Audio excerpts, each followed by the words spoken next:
Bonjour Luce, Bonjour Domi, comment vas-tu? ça va bien. Ça va? Merci beaucoup de nous accueillir chez vous aujourd'hui. C'est un vrai bonheur d'être là. C'est un vrai plaisir pour moi. Alors, donc j'ai plein de questions à vous poser aujourd'hui.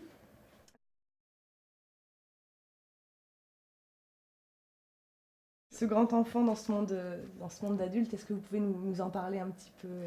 Oui, c'est tout à fait ça. J'en ne vivais pas dans... Le monde actuel ne le fascinait pas énormément, si ce n'est les footballeurs. Il aimait bien Ah les beaux oui, matchs de foot, oui, ça l'intéressait.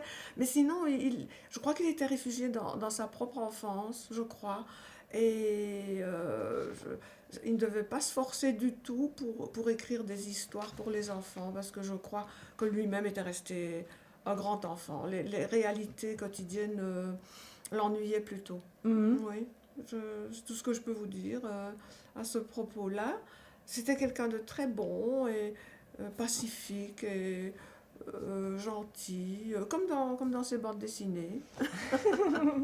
d'accord. Est-ce qu'il avait des manies, des trucs ou des habitudes justement qui dénotaient un petit peu, enfin justement des choses un peu d'enfant, par exemple, vous D'enfant. me disiez que c'était, par exemple, je sais pas, les papiers ou tout ce qui est administratif ou tout ça. Ouf, mon Est-ce que, Dieu! Non, non, non, tout ça n'existait pas pour Jean. oui, Non, il non, non, était, ça, il s'extrayait de toutes ces choses embêtantes. Il chargeait quelqu'un de s'en occuper. Il y a une personne qui s'occupait des papiers, des contributions à payer, des bazars comme ça. Il ne voulait pas en entendre parler, ça, non, non. Des manies, mais ça ne reflète pas l'enfance, mais ces manies, c'était se lever, aller à la boîte aux lettres, chercher le journal. La politique l'intéressait très très fort, bien d'accord. que ce ne soit pas très enfantin, Oui, bah oui, c'est vrai. mais oui, il se plongeait dans l'actualité politique tous les matins, il épluchait son journal, et puis alors après seulement, il passait aux choses sérieuses pour lui, c'est-à-dire le dessin.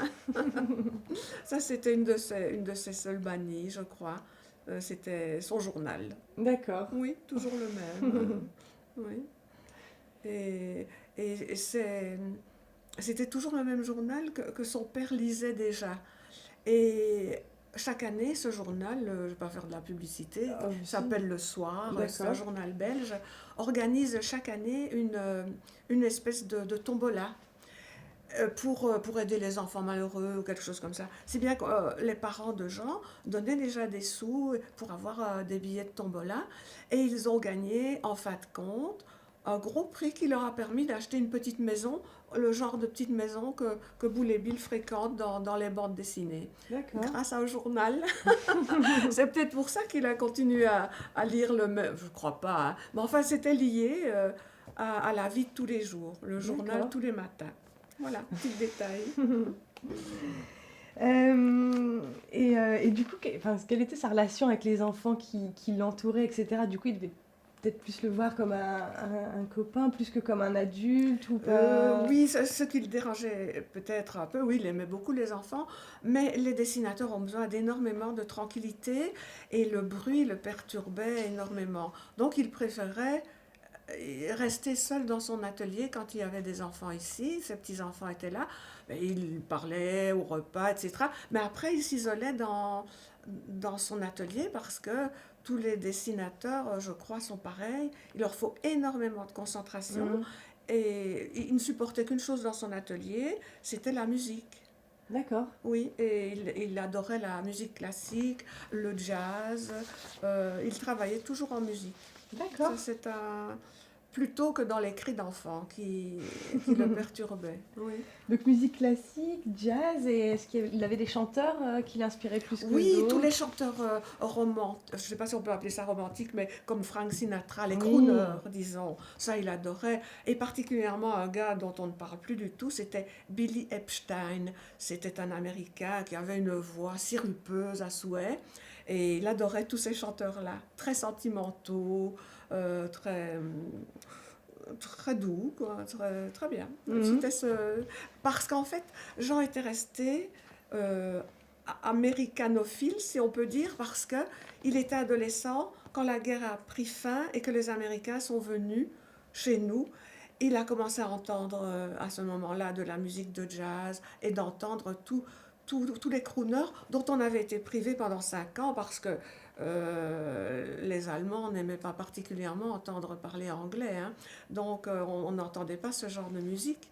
Donc il a découvert ça à l'adolescence et ça lui est resté par la suite. Il a toujours lié les chansons américaines à la libération, à un changement de société, et au bonheur, voilà, pour lui. Et à part la musique, il y avait autre chose qui l'inspirait, dont il avait besoin en fait pour se concentrer, comme par exemple un petit café, un thé. Ah oui, du café, oui, oui, il buvait pas mal de café, mais s'inspirait, je ne sais pas si ça Enfin, l'inspirait. si c'est plus dans le côté rituel, la musique.